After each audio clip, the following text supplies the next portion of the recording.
네, 여러분 안녕하세요. 이소연의 코인 스터디 시작합니다. 오늘은 비잔틴 장군이라는 주제로 문을 열어볼 텐데요.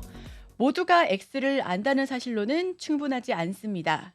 모두가 X를 안다는 사실도 모두가 알아야 하고요.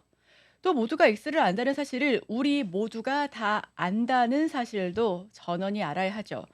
이는 비잔틴 장군의 문제처럼 분산 데이터 시스템에서 오래된 난제입니다. 이 말꼬리를 잡는 암호문 같은 문구는 제임스 A. 도널드라는 인물이 2008년 11월 13일 아침 7시쯤 사토시 나카모토에게 보낸 이메일의 일부분입니다. 제임스 도널드는 2008년 사토시 나카모토가 비트코인을 개발한다는 소식을 알린 이후에 이와 관련해서 이메일을 여러 차례 주고받으며 사토시와 함께 작업한 인물로 잘 알려져 있는데요. 도널드가 메일에서 이야기한 내용은 컴퓨터 네트워크 분야에서 주로 다루는 두 장군의 문제에서 출발을 합니다. 두 장군의 문제는 이후 비잔틴 장군의 문제로까지 확장을 하게 되고요. 비트코인에 앞서 여러 전자화폐 시스템들이 풀려고 도전했지만 완전히 풀지 못했었던 바로 그 문제입니다. 분산원장 체계에는 제대로 돌아가기 위해서는 넘어야 할 산들이 굉장히 많죠. 이 원장을 공유하는 참여자들이 정직하게 행동할 것이라고 어떻게 보장을 할 수 있는지, 또 누군가 속이려 들더라도 모두가 지닌 이 원장이 같은 내용을 유지할 수 있는 방법이 뭐가 있는지, 이런 골칫거리가 비트코인에서의 이 비잔틴 장군의 문제입니다. 사토시는 어떤 방법으로 비잔틴 장군의 문제를 풀었을까요? 두 장군의 문제는 1972년 등장한 일종의 가상 실험이었습니다. 두 아군 부대의 장군 A와 B가 적군이 점령한 한 도시의 양옆에 주둔한 상황이었고요. 적군을 점령하려면 두 부대가 한날 한시에 공격을 해야 하지만 연락을 주고받기 위해서는 연락병이 직접 적군의 도시를 통과해야만 합니다. 항상 적군의 메시지를 중간에 가로챌 위험에 노출돼 있는 거죠. A는 B에게 공격 일시를 담은 메시지를 보냈지만 잘 도달했는지는 확신을 하지 못한 상황이었습니다. 또 이에 B가 메시지를 잘 받았다면 A에게 확인 답장을 보내줘야 하는데 B 역시 이 메시지가 A에게 무사히 도달했는지 자신을 하지 못했었던 상황이었고요. 이에 A가 B를 안심시키고 함께 공격을 하기 위해서는 A가 답장을 받았다고 재답장을 해야 하지만 이 역시 B에게 잘 도달했는지 장담하지는 못합니다. 결국 A와 B 두 장군은 자신이 마지막으로 보낸 메시지가 잘 도착했는지 항상 확신할 수 없는 그런 딜레마에 빠지게 되는 거죠. 이는 두 장군이 같은 수준의 합의에 도달할 수가 없고 또 이 불확실성은 결국 함께 적의 도시를 공격할 수 없다라는 뜻입니다. 물론 지금이야 카카오톡 한 번이면 바로 할 수가 있겠지만 예전에 뭐 그런 시대적인 상황을 고려했었다면은 불가능한 부분이죠. 이후 이 문제는 실제로 해결이 불가능할 것으로 증명이 됐습니다. 비트코인으로 치면 잠재적인 배신자들이 섞여 있는 한 참여자들은 결코 같은 내용의 거래 기록을 갖는 데까지 도달하지 못한다라는 뜻입니다. 비트코인이 신속함, 그리고 신뢰, 투명함, 공정함 이런 것들을 내걸었었던 만큼 이러한 문제는 반드시 해결해야 될 그런 문제였을 거죠. 또 이 장군이 두 명이 아니라 여러 명의 상황을 가정한 것이 바로 비잔틴 장군의 문제입니다. 해당 내용을 이렇게 블록체인 두 개로만 연결한 게 아니고 이 체인이 굉장히 여러 가지 블록이 여러 개 연결돼 있는 게 블록체인이잖아요. 제임스 도널드가 메일에서 직접 남겼듯 1982년 레슬리 램포트와 로버트 쇼트탈 그리고 마샬 피츠가 함께 쓴 논문에서 소개된 이후에 컴퓨터 공학의 고전적인 난제로 꼽히는 아주 중요한 핵심 문제이기도 합니다. 비트코인 참여자는 두 명이 아니라 수만 명이 될 수가 있죠. 지금 역시도 계속해서 늘어나고 있고요. 앞으로도 이 두 장군의 문제보다 여러 명의 참여자가 있는 비잔틴 장군의 문제가 사토시 입장에서는 보다 직접적으로 넘어야 할 장애물이었습니다. 두 장군의 문제와 비슷하지만 또 상황이 조금 다른 부분도 함께하고 있죠. 비잔틴 제국은 광활한 영토 각 지역마다 장군들이 통치를 했다고 합니다. 이웃나라 공격이 성공하려면 한날 한시에 모든 장군들이 이끄는 병력을 여기다 집중시켜야 되는데 멀리 떨어진 각 장군들이 정확한 공격 시간과 공격 장소 그리고 참가 여부를 올바르게 전달하지 못한다라면 병력이 분산돼서 공격은 실패로 남습니다. 장군들 가운데 첩자가 있을 수도 있고요. 또 공격 명령을 퇴각 명령으로 둔갑시킬 수도 있는 부분이죠. 또 실수로라도 잘못된 메시지를 전달할 가능성도 항상 노출됩니다. 우리도 카카오톡 보낼 때 잘못 메시지 남기기도 하잖아요. 지금이야 바로 삭제할 수도 있다고 하지만 불과 몇 년 전에도 삭제가 불가능했습니다. 카카오톡 역시도요. 또 이렇게 사령관이 전달한 것과 동일한 내용의 전령이 각 장군들 사이에 오가게 할 방법은 없을지, 또 적어도 틀린 메시지를 받더라도 이를 구분해낼 수는 없을지, 항상 모두가 같은 답을 가진 상황을 유지하게 할 방법은 또 없을지, 이런 방법의 해답을 찾는 게 비잔틴 문제의 핵심이었습니다. 도널드가 던진 모두가 X를 안다는 사실을 우리 모두가 다 안다는 사실이 전원이 알아야 합니다. 라는 지적은 결국 비트코인 참여자들이 서로가 가진 잔고나 송금 거래 내역 등 모든 정보를 제한 없이 주고받을 수 있는 것뿐만 아니라 네트워크 전체가 동일한 장부를 들고 있다는 사실을 확신할 수 있는 그런 방법에 대한 논의였는데요. 또 뿐만 아니라 네트워크 전체가 동일한 장부를 들고 있다라는 사실을 확신할 방법이 있느냐라는 그런 질문을 던진 게 핵심이었습니다.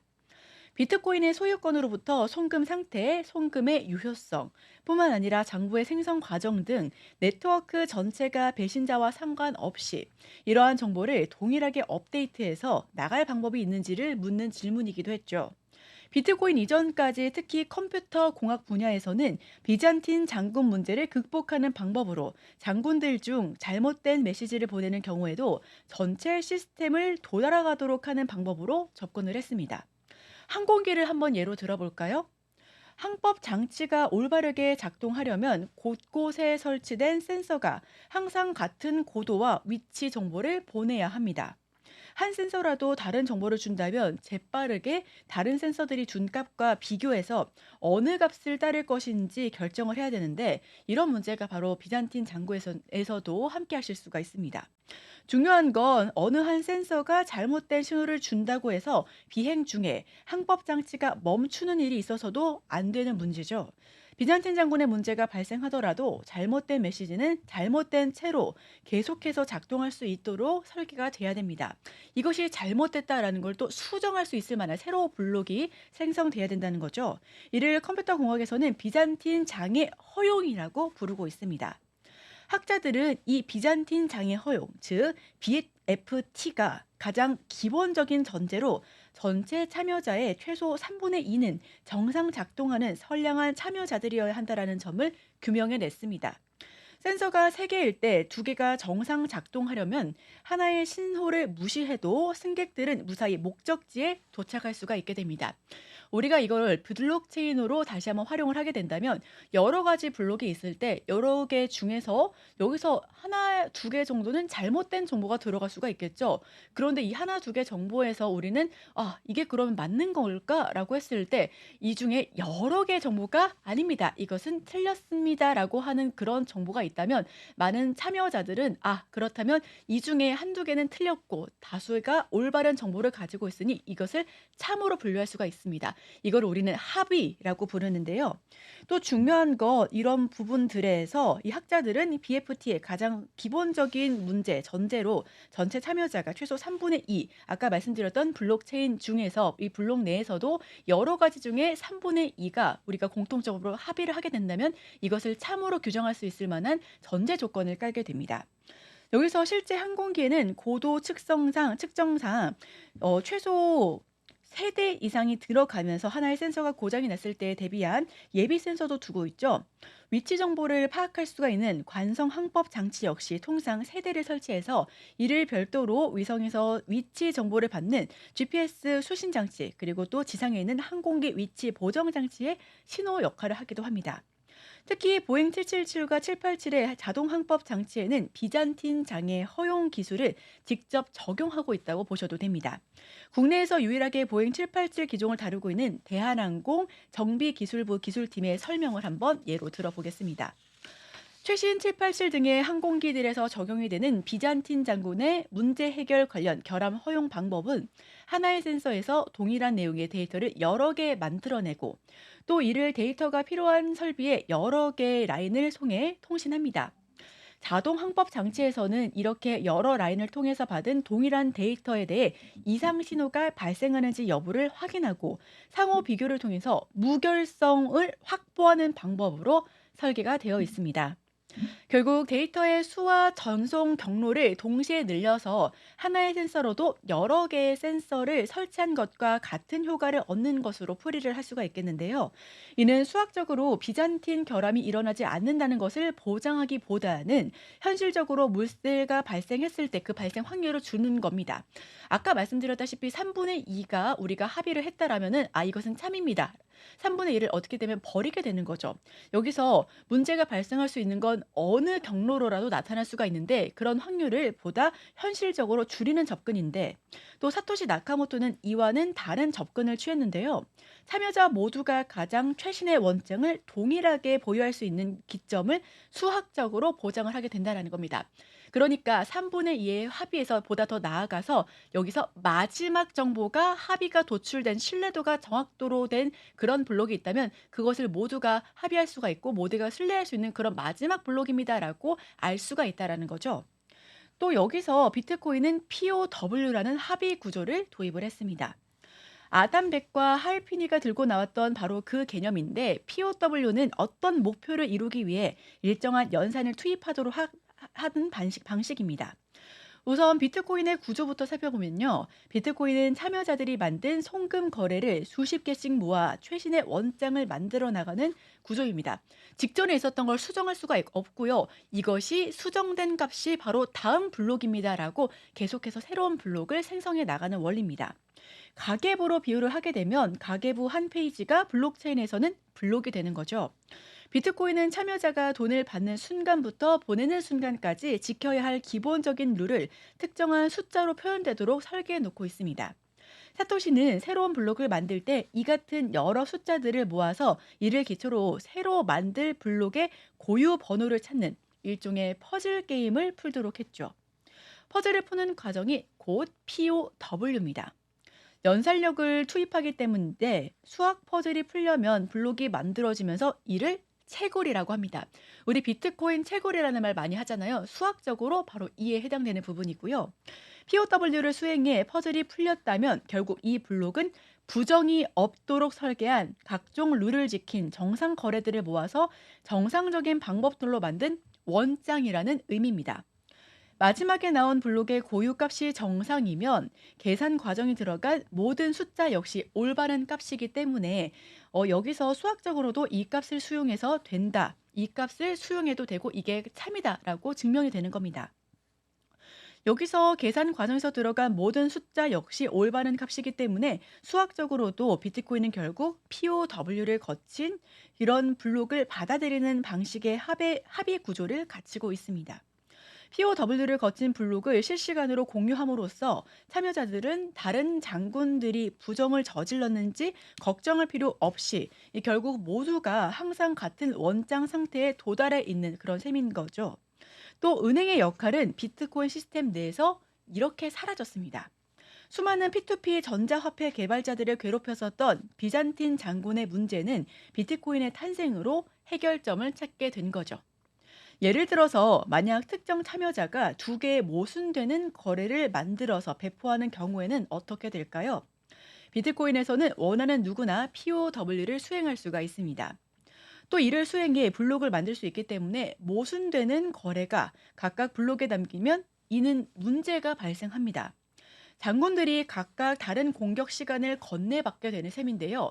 즉 A한텐 2시에 공격하라, B한텐 3시에 공격하라, 또 C한텐 내일 공격하라 이렇게 서로 다른 정보를 받아들게 된 거죠. 이에 비트코인 시스템은 참여자들이 POW를 수행하기 전에 전파받은 거래 모순이 있는지 한 차례 검증을 거치도록 하고 있습니다. 즉, 내가 이렇게 2시로 전달받고 3시로 전달받고 내일로 받았는데 이게 참인지를 그 전에 전달받고 또 간파할 수 있게 됐다라는 것입니다. 또 이와 별개로 모순 거래를 처리하는 비트코인의 원칙은 POW를 먼저 거친 거래를 받아들이게 됩니다. 즉, 두 모순된 거래를 장군들이 받아들었을 때 누구든 POW를 수행해 이 중 하나를 먼저 블록 안에 넣는데 또 성공하게 된다면 해당 블록 안에 들어간 거래가 인정받게 되는 부분입니다. 이 거래를 담은 블록이 전체 네트워크에 전파가 된다면 다른 참여자들은 해당 블록을 검증한 후에 받아들이게 되는데요. 그럼 참여자들은 해당 블록 안에 거래와 모순된 거래는 파기하게 됩니다. 즉, 2시로 전달받고 3시로 전달받고 내일로 전달받았는데 이걸 그렇게 바로 전달받고 또 바로 이렇게 인정하는 게 아닌 이게 맞는지 그 사전에 합의를 통해서 이게 우리가 틀렸구나. 이게 우리가 맞는 정보를 전달받았구나라고 알 수가 있게 되는 부분이고요. 여기서 잘못된 전달, 만약 3시가 정확한 전달이었다면 2시와 내일 있을 공격은 삭제가 되는 거, 즉 파기가 되는 겁니다. 또 여기서 사토시는 그가 보낸 메일에서 이를 이렇게 설명합니다. 그 장군들은 공격 시간이 언제인지는 특별히 신경 쓰지 않습니다. 모두가 동일하게 동의한다라는 점이 중요하죠. 즉 여기서 방금 전에 말씀드렸던 2시, 3시 내일보다는 그렇다면 우리가 일단 3시로 받아들고 이를 알게 됐는데 차라리 그럼 우리가 2시가 낫겠어요라고 서로가 합의를 통해서 결정을 할 수가 있다는 겁니다. 또 여기서 누구나 시간을 알 수가 있고 알릴 수 있고 먼저 들은 시간이 공격 시간이 되는 겁니다. 마스터링 비트코인의 저자 안드레아스 안토노폴로노스는 그의 책에서 비트코인 그리고 그와 관련된 비잔틴 장군의 문제를 해결한 비트코인의 공적을 이렇게 기술했습니다. 작업 증명 개념을 이용한 이 해법은 분산 컴퓨팅 과학에서 획기적인 업적을 이룬 것이며 통화뿐만 아니라 다른 분야에서도 적용이 가능합니다.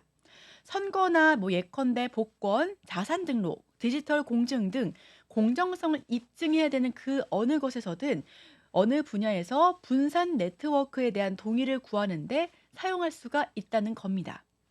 여기서 덧붙여서 사실 비잔틴 장군 문제는 역사적으로 증명된 건 아닙니다. 존재하는 실제 사례는 아니고요. 1982년도에 논문을 발표한 저자들이 비잔틴 제국이라는 이름을 붙였습니다. 애초에 알바니아 장군의 문제로 붙이려 했으나 저자들이 알바니아 측에 대한 배려로 누구도 기분 나쁘지 않을 이름을 새로 따와서 비잔틴 제국의 문제가 된 것이죠. 또 블록체인을 이해하기 위해서 비잔틴의 역사적인 상황을 살펴볼 건 아닌 겁니다. 제임스 아담스와 사토니 나카모토가 당시 주고받은 편지 중에 사토시가 메일을 보낸 지 불과 47초 만에 도널드가 장문의 답장을 한 것이기 때문에 이런 부분들 역시도 굉장히 긍정적인 의미를 내포하고 있고요. 이에 몇몇 암호화폐 관련 해외 인터넷 커뮤니티에서는 사토시 본인이 제임스 도널드이며 편지를 주고받은 것이 아니라 이게 자작극이 아니냐 하는 의심 역시 불러일으켰습니다. 다만 사토시가 주고받았던 메일은 확인하실 수 있는 부분이니까요. 이 부분 역시도 댓글을 통해서 확인하실 수 있는 그런 부분들 남겨놓기로 하고요. 또 여기서 추가적으로 이와 관련된 그 분산 원장이 최대한 공정하고 투명하게 이루어졌기 때문에 오늘날의 비트코인이 또 ETF에서도 많은 사람들한테서도 또 사랑받을 수 있는 자산이 되지 않았나 싶습니다. 자, 그럼 비트코인 시세 한번 보고 넘어가겠습니다. 현재 비트코인 같은 경우에는 10만 달러를 웃돌다가 다시 한번 내림세를 기록하면서 9만 9천 달러 살짝 웃도는 모습, 상회하는 모습을 보여주고 있는데요. 2.82% 오늘 시장에서 오름세를 보여주고 있고요. 1월 16일 목요일 10시 4분 기준입니다. 또 이더리움은 5% 넘게 급등하면서 3,403달러, 바이낸스 코인도 오름세를 기록하고 있고요. 솔라나가 오늘 8% 넘는 급등세를 보여주고 있습니다. 리플은 12%, 그리고 도지코인도 오늘 시장에서 5% 가까운 급등세를 보여주고 있습니다. 전반적으로 코인 시장이 굉장히 좋은 모습을 보여주고 있는데 그게 바로 오늘 새벽에 마감한 미증시의 영향으로 풀이될 수가 있을 것 같습니다. 어제는 PPI 그리고 오늘 새벽에는 CPI가 발표가 됐죠. 우선 이 두 지표가 어느 정도 물가, 즉 인플레이션이 잡혀가고 있다라는 신호로 해석될 수가 있는 수치가 나왔습니다. 예상치를 밑돌고 또 예상치에 부합하는 그런 CPI, PPI를 받아들었는데 이런 지표들에 의해서 우리가 어느 정도 물가는 좀 잡혀가는구나라고 볼 수가 있었고요. 이에 기술주 환호하는 움직임, 또 기술주가 환호하는 움직임은 국채 금리가 하락 안정세에 접어들었다는 부분에서도 우리가 볼 수가 있습니다. 기술주가 또 살아나고 비트코인 투심 역시도 살아나면서 비트코인은 간밤에 10만 달러를 다시 한번 돌파하는 움직임을 보여줬습니다. 다만 지금 시장에서는 살짝 빠진 채 밀리는 모습 보여주고 있는데 그래도 어느 정도 긍정적인 움직임 보여줬다라는 부분 체크하고 넘어가겠습니다. 다만 게리 겐설러 SEC 위원장이 비트코인과 이더리움은 증권으로 간주한 적이 없다라는 다소 좀 부정적으로 읽힐 수 있는 부분을 이야기했기 때문에 코인 시장에서는 참 이 부분 흔들릴 수밖에 없는 이야기고요. 미국 증권거래위원회 위원장인 게리 겐슬러, 비트코인과 이더리움을 증권으로 간주한 적이 없다라고 현지 시간 15일 방송에서 밝혔습니다. 야후 파이낸스 방송에서 있었던 부분들을 캡처한 사진인데 나뿐만이 아니라 전임 위원장 제이 클레이튼도 BTC나 이더리움 증권이라고 말한 적이 없다라고 강조를 하고 있습니다. 이어서 그는 비트코인과 이더리움 투자자들은 상장지수 펀드와 같은 금융 상품이 나오기 전부터 이미 자산에 접근할 수 있었다라고 덧붙였는데요. 겐슬러 위원장의 이날 발언은 미국 내에서 이더리움 증권성 여부에 대한 법적인 논란과 의원들의 질의응답 등 그런 질의가 이어지는 가운데 나온 것으로 보여집니다. 또 주목을 받고 있고요. 한편 이날 인터뷰는 겐슬러 위원장이 오는 20일 도널드 트럼프 미국 대통령 당선인의 취임과 함께 SEC 위원장을 사임하기에 앞서서 이루어졌습니다. 같은 날 진행했었던 CNBC와 인터뷰에서 그는 다른 가상자산들과 달리 비트코인은 디지털 금으로서의 성격을 가지고 있다는 데는 동의한다라고 의견을 밝혔습니다. 그는 비트코인이 매우 투기적이고 변동성이 큰 자산이지만 사람들이 지난 1만 년간 금을 거래해온 것처럼 비트코인을 거래하고 싶어 한다라고도 인정을 했습니다. 다른 가상자산은 실제 활용 사례와 펀더멘탈을 증명해야 되는데 이게 지속될 수 있는지 여부가 계속해서 좀 보여진다라는 부분 역시도 제기를 하고 있습니다. 네, 올해 가상자산은 어떤 모습을 보여줄까요? 올해 가상자산 시장. 거시경제와 정책 흐름에 영향을 받을 수 있을 것으로 보인다라고 암호화폐 거래소 업비트는 설명하고 있습니다. 가상자산 거래소 업비트는 올해 가상자산 시장에 중요한 영향을 미칠 변수로 거시경제 상황과 글로벌 정부 정책을 꼽았는데요. 이는 시장이 비트코인 현물 ETF, 반감기, 가상자산 이용자 보호법, 미국 대선 등 이벤트의 영향을 많이 받았다면 2025년도의 시장은 특정 이벤트가 아닌 거시적인 경제와 그리고 정책 흐름에 많은 영향을 받을 수 있을 것으로 분석된다라고 예상하고 있습니다. 앞서 업비트 투자자 보호센터는 14일 디지털 자산 섹터를 알아야 시장이 보인다라는 리포트를 공개하기도 했는데요.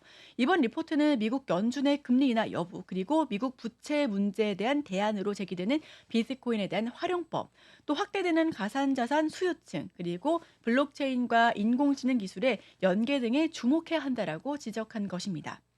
연준은 2024년 12월 기준금리를 4.25에서 4.5%로 인하했지만 최근 제롬 파월 연준 의장은 추가적인 금리 인하에 신중하겠다는 입장을 밝혔습니다.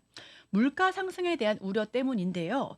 리포트는 도널드 트럼프 미 대통령 당선인의 취임 이후 물가 상승 우려가 있지만 노동 생산성 향상과 예상보다 소극적인 관세 정책 실시 가능성이 물가 상승 우려를 일부 흡수하고 있는 상황이다라고 설명하고 있었습니다. 또 시장의 가상자산의 유동성 증가 여부를 살펴봐야 한다라고도 강조를 했는데요. 한편 보고서는 지난해 가상자산 시장을 글로벌 제도권 자산 편입이란 문구로 요약하기도 했습니다. 아울러서 2024년도에는 비트코인과 리플을 필두로 한 지급결제 인프라의 상승률이 141.1%로 가장 높았다라고도 분석하고 있네요. 자, 오늘은 이렇게 블록체인의 가장 기본적인 그런 비잔틴 장군의 해결 문제, 또 여기에 더불어서 코인 시세, 추가적으로는 업비트에서 나온 거시경제 그리고 정책 흐름에 대해서도 이야기를 나눠봤습니다. 다음 이 시간에도 더 다양한 소식들 가지고 올게요. 감사합니다.